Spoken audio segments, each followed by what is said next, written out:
자비로우시고 은혜로우신 아버지 하나님, 주님께 감사와 찬양과 영광을 돌려드립니다.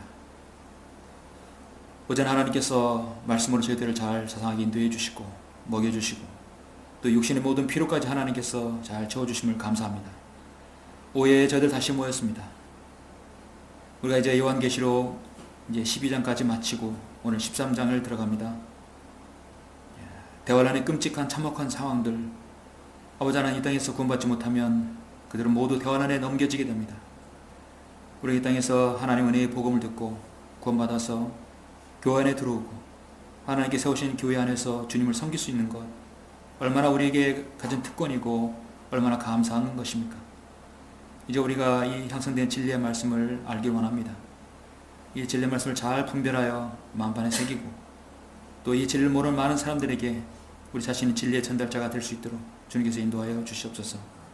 저 하나님의 말씀을 씻고 정확하게 잘 강론할 수 있도록 주님께서 인도해 주시고, 오늘의 이 오후의 성경 강좌를 통하여서도 많은 뭇 그리스도인들이 저 그리스도 실체에 대해서 바로 알 수 있도록 인도하여 주시옵소서. 모든 순간순간 강의를 하나님께서 관장해 주실 줄 믿사옵고 주 예수 그리스도 이름으로 기도드렸습니다. 아멘.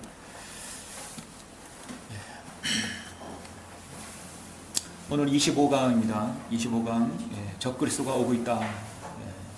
요한계시록 13장 1절로 10절인데요. 요한계시록 13장 그리고 10절까지 또 11절부터 18절은 이제 적그리스도가 아니라 거짓 선지자에 대해서 제시하거든요. 여러분은 요한계시록 13장인데 성경적인 토대에서 세워진 미국은 가장 싫어하는 숫자가 13이죠. 거기에 13일에 금요일이면 더 싫어하죠. 우리나라가 가장 좋아하는 싫어하는 숫자가 뭐지? 4일이죠. 엘알베터 4층 표기하지 않고 F라고 표기되어 있어요. 주울사라고 해서. 사실 성경적으로 따지자면 13이 더 싫어야 되겠죠. 왜냐하면 창세기부터 계시록까지 13장에 걸쳐 있고 13절에 있는 모든 구절들은 부정적인 건이고 반역을 의미하고 또 하나님께 대한 범죄, 심판 모두 그런 부분과 직접 관련이 있어요. 창세기 13장 13절 그리고 13번째, 12번째는 이스라엘과 관련되어 있고 10은 이방의 숫자이고, 그래서 항상 13은 결국 좋지 않은 숫자입니다. 5은 죽음의 숫자고 6은 마귀의 숫자고 7은 완전 하나님이에요. 13장에 걸쳐 있어서 여기에서 적그리스도가 나온다는 건 어쩌면 당연한 것이고 성령님의 의도이죠. 어쩌면 그렇게 1장부터 순서대로 차곡차곡 이렇게 정확히 맞아떨어지는지. 또 12는 이스라엘과 관련되어 있기 때문에 12장에 이스라엘의 민족이 고난받는 부분이 나오죠. 한 장 자체가 모두 다 인간의 어떤 의도가 아니라 우연이 아니라 성령님의 성경의 저자에 있는 성령님의 의도라는 것입니다. 그렇게 성경은 말씀하고 있습니다. 정말 이 땅에 남아서는 안 되겠죠. 우리는 뭐 그런 가능성이 제로지만 정말 복음의 기중성을 알게 됩니다. 자, 여러분 교재 25강 이제 159페이지 보시면 적그리스도가 오고 있다. 그는 이제 자신의 길을 점점 이 세상 사람들, 특히 그 암흑 조직들이, 특히 로마 카톨릭이 주도해서 적그리스도의 길을 예비하고 있습니다. 이제 자신 때를 기다릴 거예요. 이제 동영상을 한번 이렇게 보시고 12장까지 봤는데 오늘 이제 13장을 나가면서 개를 보시면 우리가 사는 현재의 세상은 두 가지 힘이 존재하며 이끌어져 가고 있다. 첫째로는 창조 하나님께서 온 우주 만물을 창조하시고 과거부터 현재 미래 이르기까지 영원히 우주를 이끌어가는 가운데 이 지구상의 모든 역사와 피조물들을 함께 이끌고 있습니다.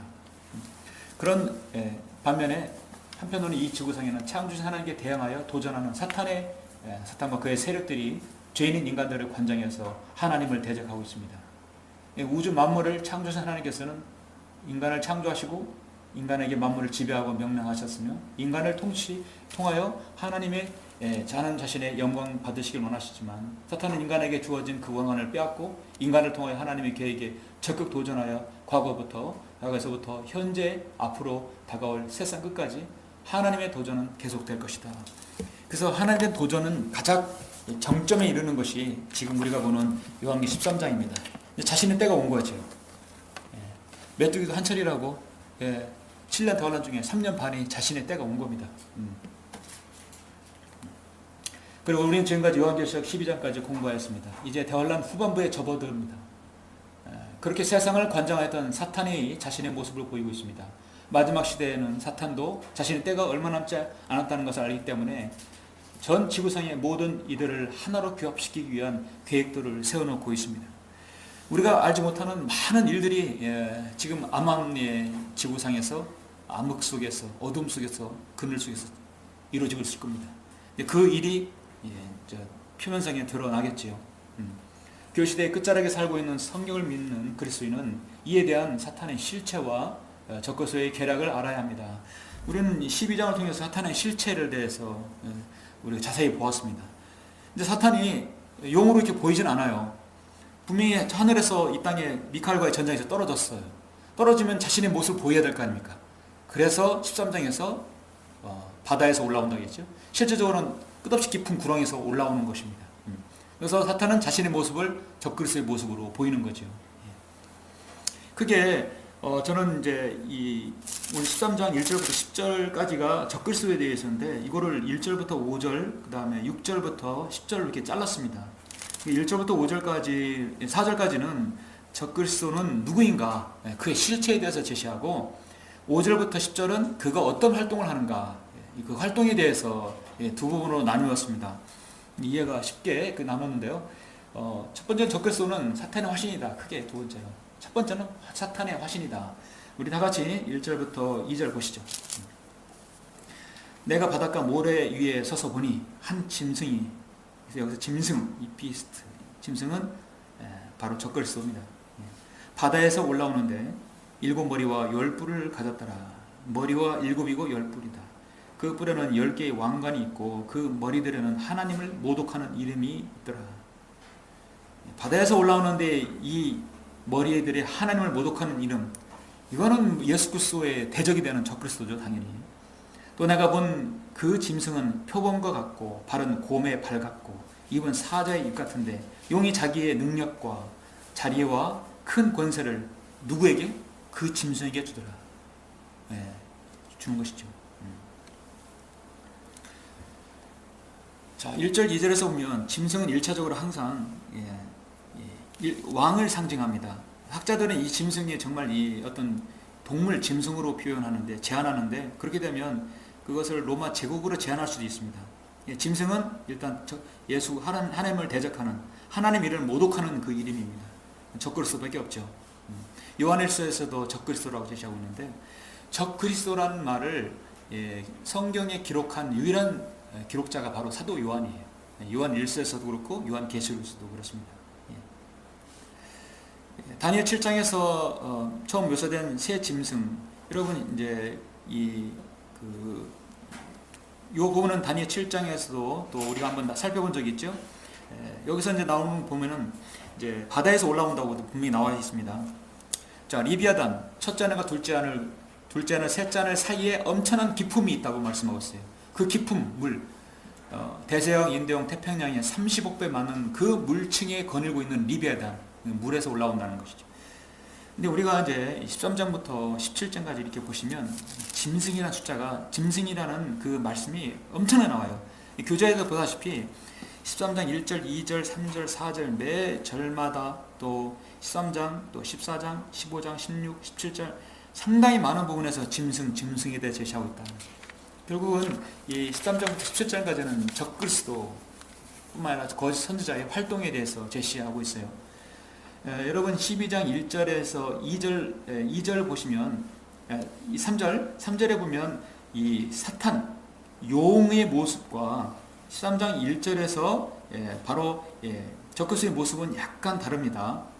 그래서 12장 3절에 보면 하늘에 또 다른 이적이 나타났으니 보라 커다란 붉은 용 한 마리가 있는데 7머리와 10뿔이 있고 그 머리들 위에는 7 왕관이 있더라.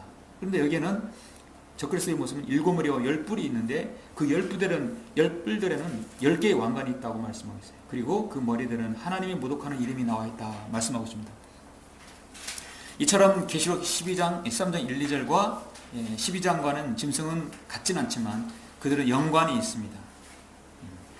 사탄은 이제 자신의 모습을 보이기 위해서 이 짐승에게 모든 힘, 모든 권좌, 모든 것을 다 적그리스도에게 부여하죠. 짐승에게 부여합니다. 하늘에서 쫓겨난 사탄은 드디어 자신이 지상에서 해야 할 일을 알고 있다. 자신이 육신을 입고 자신이 그리스도의 역할을 할 것입니다. 그게 바로 적그리스도인 것입니다. 대환란 때 적그리스도는 그는 환란 때 사탄이 자신이 됩니다. 마치 주님께서 하나님 자신인 것처럼 말입니다. 이런 복음에서 나의 하나님을 보여달라고 했을 때 나를 본 자는 하나님을 봤다 했어요.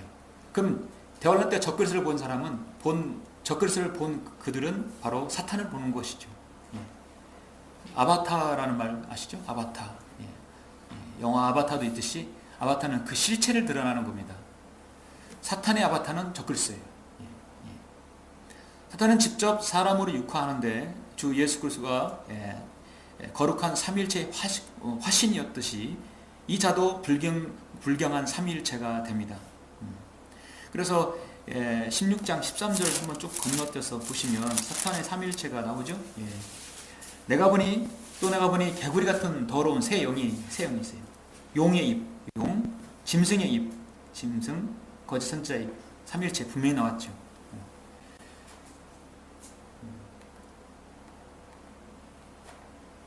용, 사탄, 바알, 민수기에 나오죠. 그 다음 짐승, 적그리스도, 유다 이스카리오. 그러니까 사탄, 용, 이것의 실체가 이렇게 드러난다는 얘기죠. 유다 이스카리오는 짐승. 그는 자기 것으로 하고 예수님께서 그는 마귀라고 말씀하고 있습니다. 유다 이스카리오는 나중에 다시 이제 끝없이 깊은 고령에 올라와서 적그리스도가 자신이 되는 것이죠. 참 불법의 신비입니다. 거짓 선지자, 더러운 영, 불결한 영입니다. 발람의 대표적인 예표로 발람을 볼 수 있습니다. 그래서 이에 대해서는 민수기 22장 41절에 보시면 아침에 발락이 발람을 데리고 바알의 산당에 올라가 발람으로 거기서 그 백성의 맨 끝을 보게 하더라. 다 비로 시작되죠. 발락은 왕입니다. 왕. 발람 선지자. 이제 바알은 용 사탄이고 발락이 거짓 선지자, 거짓 왕이죠. 그다음에 거짓 선지자. 그래서 사탄의 삼일체를 여기서 볼 수 있습니다.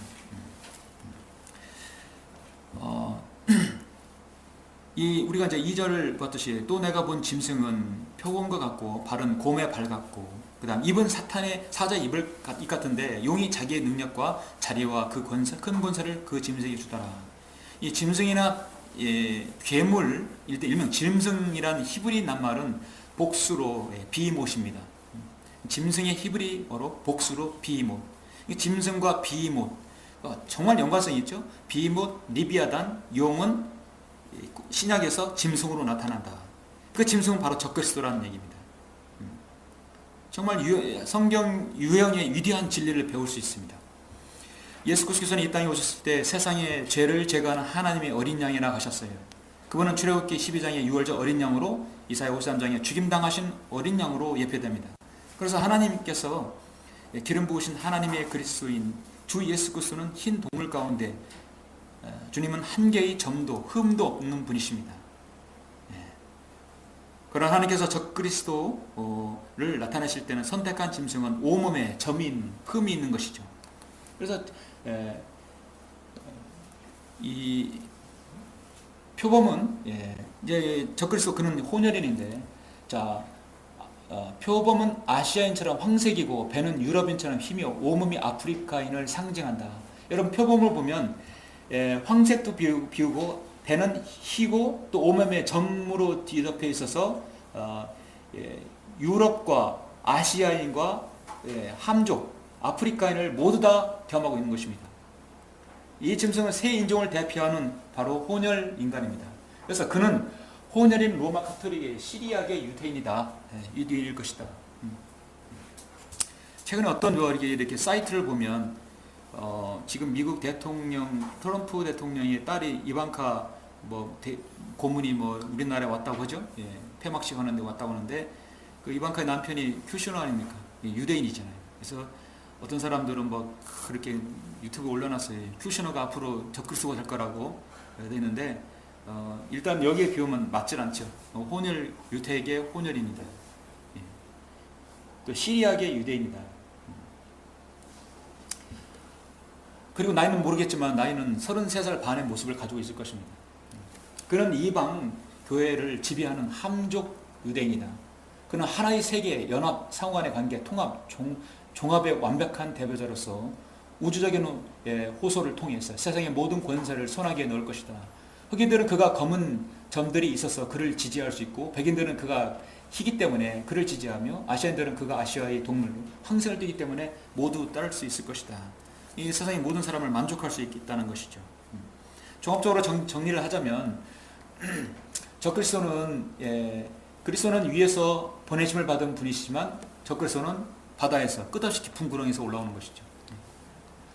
예수 그리스도는 아버지 하나님 이름으로 오심, 그러나 적그리스도는 자기 이름으로 온다.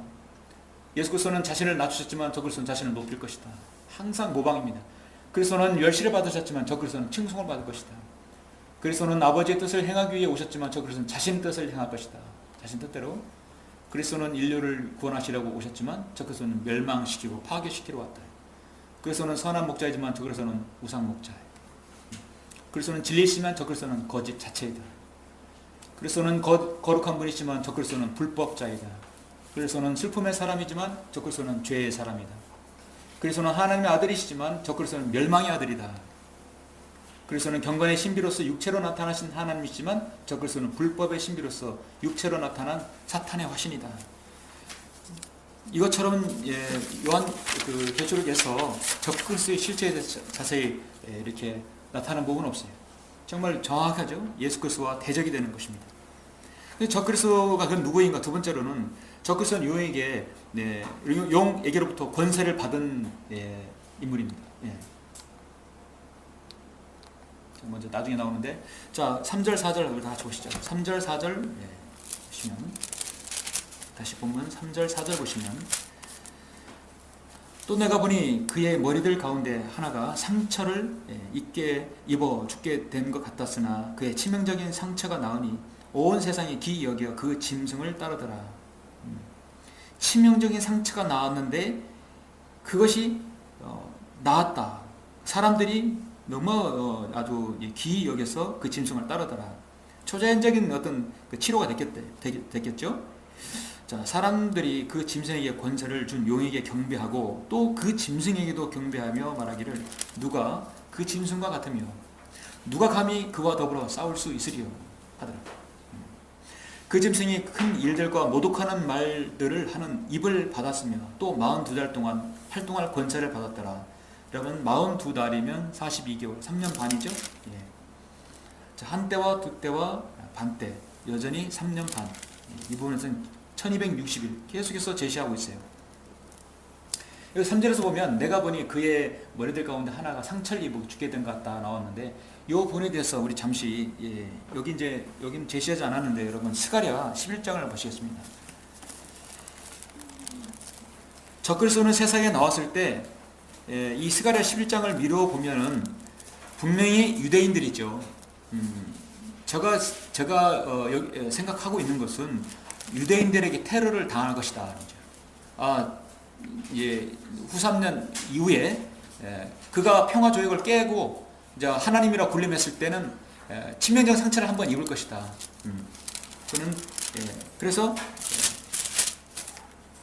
테러를 당하고 달 것이다 하는 것이죠. 스가랴 11장 15절 보십시오. 이것은 그러니까 짐승 적그리스도가 앞으로 대환란 때 당할 그 상처에 대해서 제시하고 있어요. 예언한 말씀입니다. 15절 이에 주께서 내게 말씀하시니라 너는 다시 어리석은 목자의 도구들을 취하라. 보라 이는 내가 그 땅에 한 목자를 일으킬 것임이니 그가 멸망한 자를 찾아보지 아니하고 어린 자를 찾지 아니하며 상한 자를 치유하지 아니하고 조용히 서 있는 자를 먹이지 아니할 것이며 오히려 그는 살찐 자의 살을 먹고 그들의 굽을 산산이 찢으리라. 우상 목자니까 그러겠죠. 양떼를 버려둔 우상 목자요. 개혁성경에서는 못된 목자라고 나오는데 우상 목자입니다. 우상 목자에게 화 있으리라. 칼이 그의 팔과 그의 오른 눈에 임하리니 그의 팔은 바싹 마르고 그의 오른 눈은 완전히 어둡게 되리라. 그래서 그의 팔과 오른 눈이 상처를 입게 되었다. 그래서 이거는 이미 이제 스가랴에서 이미 BC 480 거의 490년 앞으로 그 일어나는 일은 2500년 전에 예언을 하는 말씀이에요. 근데 그 예언을 했을 때 대환란 때 그는 치명적인 상처를 입었다 말씀하고 그걸 이미 예언을 하고 있는 것이죠. 실현되는 겁니다.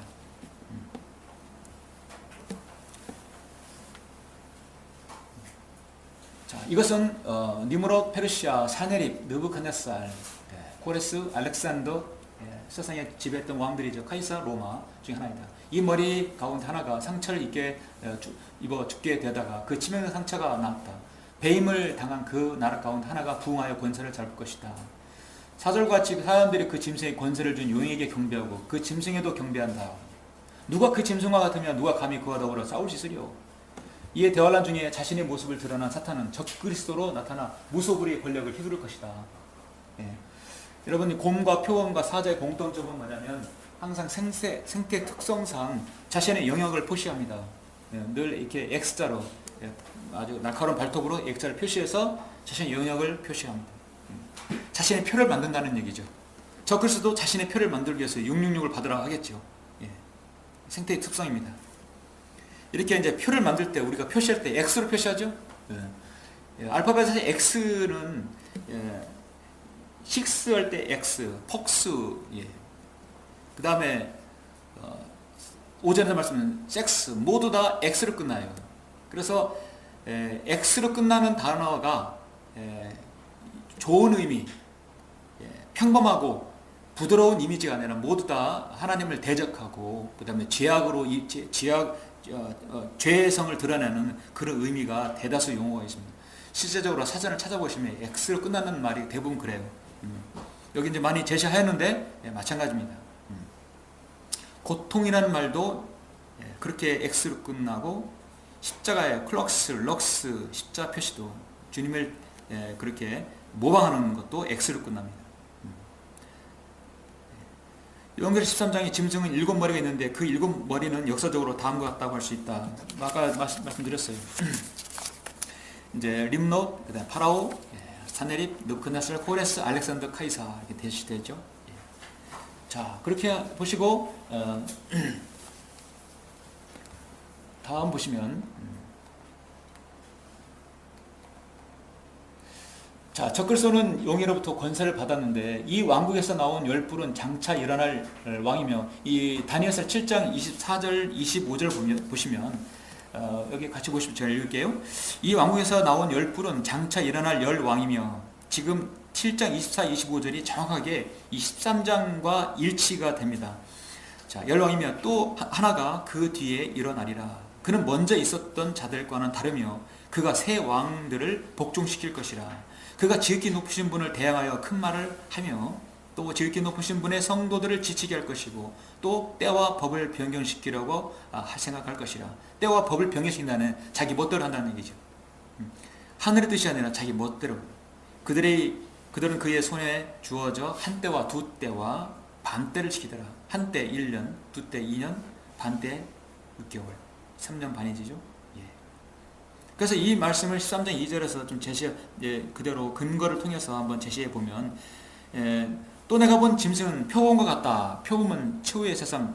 현재 이 표범 같은 세상의 대표적인 나라가 미국이죠. 미국은 용광로와의 비유되죠. 함족, 셈족, 그다음에 야베축은 모두가 다 섞인 나라입니다. 그렇게 해서 주가 모여서 52개 주가 모여서 나라가 합중국이 됐어요. 더 유나이티드 스테이트라고 말을 합니다. 그래서 그 나라는 점이 있고 통합되어 있는 나라다. 그 나라는 아시아인, 아프리카인, 유럽인이 혼합된 인간인데 표범의 배가 흰 것처럼 바닥은 백인이 위치한다. 발은 곰에 발랐고 이 짐승은 곰처럼 움직이는데 러시아에서 세상에 가장 큰 군대를 보유하고 있다. 러시아 같은 유일한 부분은 그 발인데 곰이 그 짐승처럼 러시아처럼 움직인다. 그 짐승은 미국과 같지만 공산국가 러시아처럼 활동한다. 입은 사자의 입이다. 이 짐승은 계시록 13장 5절 6절을 말하는데 그는 영어를 말하는 짐승이다. 영국과 동일한 점이죠. 그래서 예수 그리스도의 재림 때 보편적인 언어가 세계 공용어가 영어가 임을 예견하고 있는 것입니다. 용이 자기의 능력과 자리와 큰 권세를 그 짐승에게 준 것입니다. 그래서 13장 1절부터 5절까지는 실체가 누구이고 그 다음에 권세를 받는 것입니다. 근데 이 적그리스도의 활동에 대해서 6절부터 10절 보시면 이 활동에 대해서 한번 보시죠. 자, 6절부터 그 짐승이 입을 벌려 하나님을 대적하여 모독하되 그의 이름과 그의 성막과 하늘에 거하는 자들을 모독하더라. 그래요. 적그리스도의 첫째 활동은 하나님을 모독하는 거예요. 왜 모독해야 되냐면 자신 하나님으로 일컬어져 불려져야 하기 때문입니다. 자신이 올라가려면 다른 누군가를 쳐내려야 됩니다. 자신이 하나님을 일컬어놓으면 그동안 하나님으로 불려졌던 주님의 이름을 하나님 이름을 모독해야 돼요. 자신이 뜨려면 바로 그것입니다. 대적하여서 모독하는 것이 적그리스도의 일이에요. 가장 중요한 일입니다. 그가 성도들과 싸워 그들을 이기는 권세를 받았으며 모든 족속과 언어와 민족을 다스리는 권세를 받았더라. 세상의 기초가 놓인 이래로 죽임당한 어린 양의 생명의 책에 그들의 이름이 기록되지 못하고 땅에 사는 모든 자는 그에게 경배할 것이라.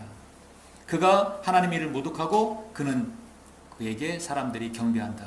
즉 스스로 하나님이 되는 거죠. 경배받기를 요구하신다. 자, 우리는 오전에 경배 드렸어요. 하나님께서는 가장 우리 피조물, 자신의 피로 거듭난 성도에게 바라는 것은 영과 진리로 경배 드리는 거였어요. 마찬가지 사탄도 적그리스도도 자신에게 경배 받기를 요구하는 겁니다.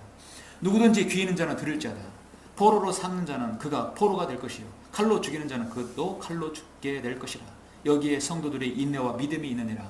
또 한 번 구약 성도의 환난 성도의 구원받는 방법 뭐죠? 성도의 인내와 믿음이 있다. 믿음과 인내가 필요하다.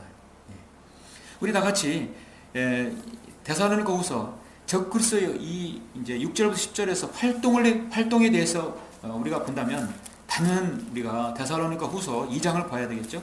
자, 여러분 데살로니가후서 2장을 보시도록 하겠습니다.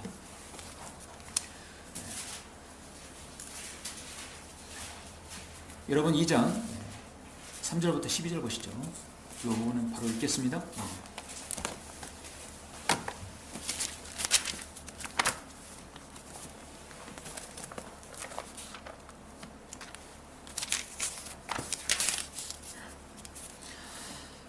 이 2장 3절이요. 아무도 어떠한 모양으로든지 너희를 미혹하지 못하게 하라. 이는 먼저 배교하는 일이 이르지 않고 또 그 죄의 사람 곧 멸망의 아들이 나타나지 않고서는 그날이 오지 아니함이라. 그는 대적하는 자며 또 하나님이라고 불리는 모든 것과 숭배받는 대상 위에 자신을 높여 하나님의 성전에 앉아 하나님처럼 보여 자신을 하나님이라고 하느니라. 내가 너희와 함께 있었을 때 너희에게 이 일들에 대해 말한 것을 기억하지 못하느냐? 이제 너희는 무엇이 막고 있는지를 아나니 이는 그가 자기 때에 나타나려는 것이라. 불법의 신비가 이미 활동하고 있나니 현재는 막는 자가 있어 막을 것이나 그가 그 길에서 옮겨질 때까지만 그리하리라. 그리고 나서 그 악한 자가 나타나니 주께서 그를 자기 입에서 나오는 영으로 소멸하시고 그의 찬란한 오심으로 제거하시리라. 적그리스도가 제거됐느죠. 그 악한 자가 오는 것은 사탄의 역사에 따라 모든 능력과 표적들과 거짓 이적들과 멸망하는 자들 안에 있는 모든 불의의 속임수로 오는 것이니 이는 그들이 진리의 사랑을 받아들이지 아니하여 구원을 받지 못하였기 때문이라. 이로 인하여 하나님께서 그들에게 강력한 미혹을 보내시어 거짓말을 믿게 하심은 진리를 믿지 않고 불의를 좋아하는 모든 자들로 심판을 받게 하려 하심이라. 여러분 이 시대에 누가 미혹됩니까? 미혹이 됩니까? 누가 속아 넘어갑니까? 하나님 말씀에 분별력이 없는 사람이 넘어가요. 진리의 말씀을 체계를 잡지 않는 사람이 넘어가요. 항상 여러분 강가에서 모래를 걷다가 고운 모래를 아주 고운 부드러운 모래를 얻으려면 어떻게 해야 되죠? 망을 걸러야죠. 굵은 망을 걸르고 그 다음에 촘촘하고 그 다음에 아주 미세한 촘촘함을 망을 걸르면 아주 가는 모래를 얻을 수 있어요. 하나님께서 마지막 때 정말 환난 성도의 믿음과 인내를 지켜볼 수 있는 그런 성도를 환난 시대에 찾기를 원한다면 거기에 따른 박해가 있을 거예요. 그 박해를 견디는 사람만이 그 정련되어서 환란 성도가 나오는 거죠. 이 시대는 어떻습니까? 하나님께서 강력한 미혹을 허락하셨어요. 수많은, 아까 그 나이지리아 조슈아 목사, 이게 현대판 인사주의의 대가예요. 탁탁 손 얹고 그 바로 뭐 기부스 났고, 예. 한 30년대 40년대 은사주의자를 써먹던 거를 지금 우리나라에서 써먹고 있는 거예요. 예. 나이지리아 그 목사는 나라 와서 우리나라 와가지고 미혹되니까 다 넘어가는 거예요. 하나님의 종이라고. 예. 그러니까 그렇게 하나님께서 강력한 미혹을 보내는 것은 믿도록 하는 것이에요. 왜냐하면 그들은 구원받지 못하였기 때문입니다. 자, 교재를 보면 먼저 성경은 적그리스도가 나타나기 전 교회 시대의 마지막 때에 교회가 배교가 있을 것이다. 아까 이제 우리가 이제 배교란 말이 나왔는데 성경은 배도 아니에요. 배교. 배교가 성경적이에요. 예. 그래서 배반하다. 교리. 그러니까 어떤 그 믿음에서 배반하였다는 것이겠죠. 배교라는 것은 한 번 나오는데 어떤 고정된 믿음의 입장에서부터 떨어져 나가는 걸 말한다. 이것은 자신이 그리스도인이라고 하는 사람이 그가 실제로는 믿지 않는 사실을 믿는다고 공언한다거나 혹은 자신이 지금껏 견지하고 있던 입장을 고수하고 믿음에 있음에도 불구하고 현재는 더 이상 고수하고 있지 않다고 공언하는 것을 말한다. 이러한 사실을 볼 때 배교란 항상 점진적으로 이루어진다는 것을 볼 수 있다. 그리스도인 사실 믿음의 견지에서 돌아설 수 있어요. 극심한 경제적 어려움들, 또 극심한 몸의 건강으로 인하여서, 또 환경, 마귀가 엄청나게 공격함으로써 그 믿음에서 돌아서 버린, 믿음 생활을 완전히 떠나고 세상으로 돌아가는 사람들이 있어요. 그게 바로 배교입니다. 근데 교회의 배교는 엄청 무서운 거예요. 그래서 여기서 보시면 아무도 어떤 모양으로든지 너희를 미혹하지 못하게 하라. 이는 먼저 배교하는 일이 이르지 않는다. 이 배교라는 것은 오늘날 이 마지막 라오디케인들의 교회 시대의 그 교회의 배교라는 얘기는 여기 제가 성경에 나왔듯이 교회의 배교가 교재에도 보았다시피 안식일 교회나 수금목금 문사주의 교회나 신천지 교회나 하나님의 교회나 선택받고 예정되어야 구원받는 장로교회나 한 번도 바른 성의 기준에서 사역하지도 않았던 현 한국교회 개신교회들이 말하는 게 아니다. 왜냐하면 이들은 바른 진리의 편에 서본 적이 없어요. 서본 적이 없는데 이들 배교한 것이라고는 맞진 않죠. 제대로 서본 적이 있어야 돌아섰을 때 배교라고 하는 것이죠. 진정한 배교는 뭐냐면 성경적 입장에서 고수했던 사람들, 믿음의 입장에 섰던 사람들이 믿음을 저버리는 거예요. 그런 교회가 이 마지막 시대에 계속 있을 거라는 얘기입니다. 그래도 믿음을 고수하는 교회가 있어야 되겠죠. 그래도 세상이 변해도 저와 여러분들이 그렇죠? 이 교회가 마저도 배교해버리면 어떻게 됩니까? 안 되는 것이에요. 우리는 그 믿음을 계속 고수하고 있어야 돼요. 여기서 우리가 구원받은 이후에 우리 인내가 필요한 겁니다.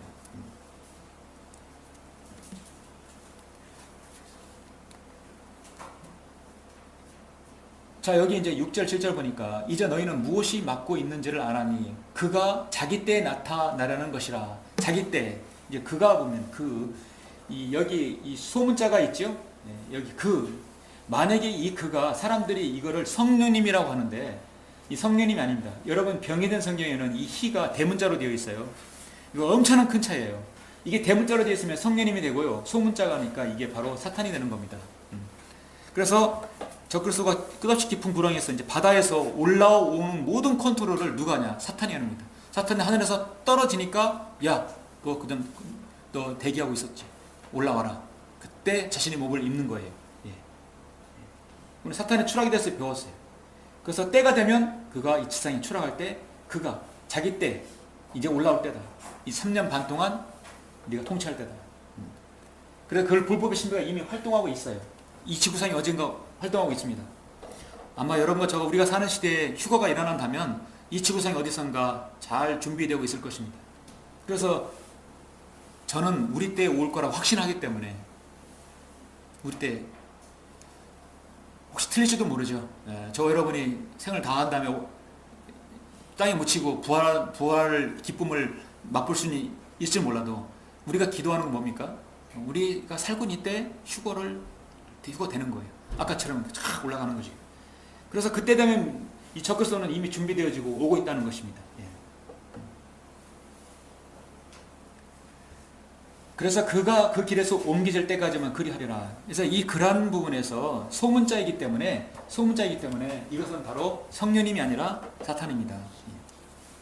오늘날 성경을 병기된 성경을 보는 사람의 가장 큰 오류가 바로 이 그를 성령님으로 말하고 있어요.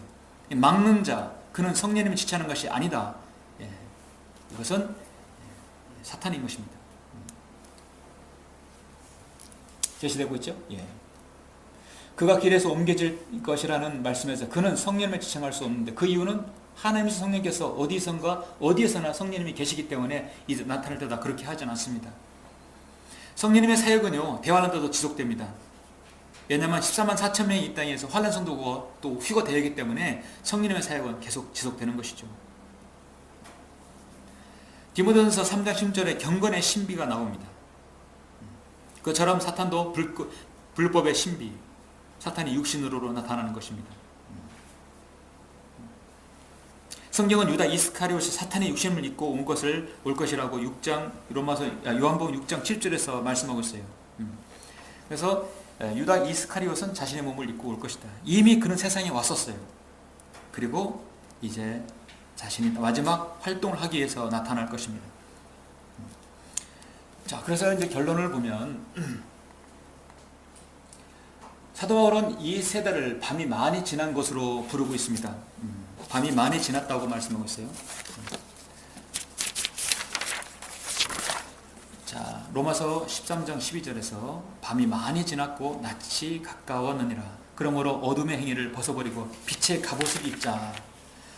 이제 데살로니가전서 5장 1절에서도 보시면 이렇게 말씀하고 있죠. 그러나 형제들아, 그때와 시기에 관해서는 너희에게 쓸 필요가 없으니 이는 죄의 날이 밤에 도둑같이 오리라는 것을 너희 자신이 정확히 알고 있기 때문이라. 정말 우리가 사는 이 시대죠. 평안하다, 안전하다고 말할 때 오리라는 것을 너희 자신이 정확히 알고 있기 때문이라. 말할 때 아이 뵌 여인에게 진통이 오듯이 갑작스러운 멸망이 그들에게 말이니 결코 피하지 못하리라. 그러나 형제들아, 너희는 어두움에 있지 아니하니 그 날이 너희를 도둑같이 덮치지 못하리라. 너희는 모두 빛의 자녀들이며 낮의 자녀들이라. 그랬죠? 우리는 밤이나 어두움에 속하지 아니하노라. 그러므로 우리는 다른 사람들과 같이 자지 말고 깨어 있어 정신을 차리자. 이는 자는 자는 밤에 자고 술 취하는 자들은 밤에 취하기 때문이라. 요한복음 9장 5절에서도 내가 세상에 있는 동안 나는 세상의 빛이라 말씀하고 있어요. 하나님의 말씀은 어디에서나 교회 시대에 이 세대를 밤으로 불리웁니다.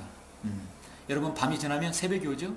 새벽이 오면 의의 태양이 떠오를 것입니다. 동력 하늘에서 태양이 떠오르듯이 의의 태양이라고 말라기에서 말씀하고 있어요. 저는 이 말씀은 되게 좋아하는데요. 이사야 21장에 있는 말씀, 11절 12절 말씀. 파수꾼아, 밤이 어떻게 되었느냐? 파수꾼아, 밤이 어떻게 되었느냐? 파수꾼은 여러분 자면 안 되겠죠? 밤새 깨어서 세상을 바라보고 봐야 됩니다. 우리가 이 세상에서 잠을 자고 있는 것은 세상에 대해 무뎌지고 세상과 같이 동고동락하고 죄에 연루되고 그렇게 되면 파수꾼의 역할을 못하는 겁니다. 이 밤이 어떻게 되었는지 하나님께 보고를 해야 합니다. 우리가 이 세상의 죄악, 세상에 있는 돌아가는 모든 것들, 아까 여러분 보셨죠? 영상을? 그런 거짓 선지자들, 여러분 그런 가짜들, 그 다음에 그런 쓰레기 같은 정치인들이 세상을 그렇게 오염시키는 거예요. 그걸 봐야 됩니다. 마지막 때림을 알아야 합니다. 파수꾼아, 밤이 어떻게 되었느냐? 파수꾼아, 밤이 어떻게 되었느냐? 하시니 파수꾼이 말하기를 아침이 오나니 밤도 오리이다 하여도다. 너희가 물을 얻거든 물을 지내 돌아오라 하라. 예수 그리스도는 빛나는 새벽별이라 불립니다. 그래서 너는 현재의 밤에서 어두운 곳을 비추는 등불과 같으니 날이 새어 새별이 너희 마음에 떠오르기까지 너희가 이 예언의 말씀을 주의하는 것이 잘하는 것이라고 말씀하고 있어요. 요거 하나만 더 보시고 마치도록 하죠. 여러분, 마가복음 13장 보시죠. 여기 있는 부분 제가 이제 여기 제시는 하지 않았는데요. 마가복음 13장 35절 잘하신 말씀입니다. 마지막 시대에 가장 정확하게 아주 중요하게 제시하고 있죠. 그러므로 깨어있으라. 깨어있으라. 우리는 영적으로 깨어있어라는 얘기죠. 파수꾼이니까요. 그 집주인이 언제 오는지, 저녁이든지, 밤중이든지, 다교육되든지, 아니면 아침이든지, 여러분의 시점은 어디에 있습니까? 딱 십자를 졌을 때 2000년 가까이 아침이든지 동트기 직전에 여러분이 있는 것이죠. 우리가 너희가 모르기 때문이라. 그가 갑자기 나와서 너희가 잠든 것을 보지 않도록 하라. 내가 너희에게 말하는 것은 모든 사람에게 말하는 것이니 깨어있으라. 깨어있으라. 하나님의 말씀의 계시와 조명은 그가 얼마나 하나님의 말씀을 연구하고 어떤 지혜에 있느냐가 중요한 것이 아닙니다.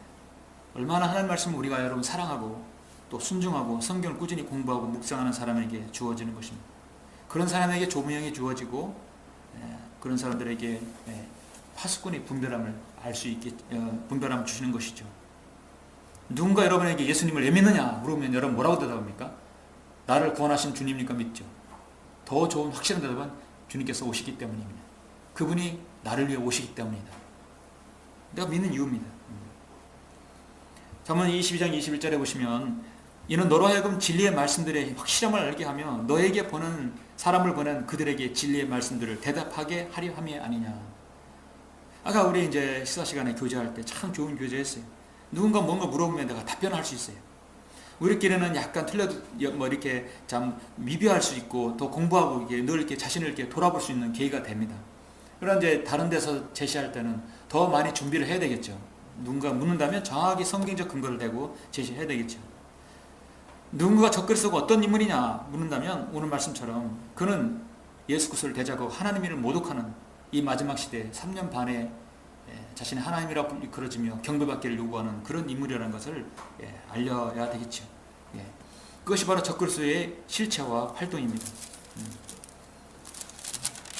자, 그렇게 해서 13장 1절로 10절을 보셨고요. 이제 11절은 적그리스도가 아니라 거짓 선지자가 이 땅에 또 나타나서 그는 바다가 아니라 땅에서 올라옵니다. 13장 11절 이 거짓 선지자에 대해서는 다음 주에 보도록 하겠습니다.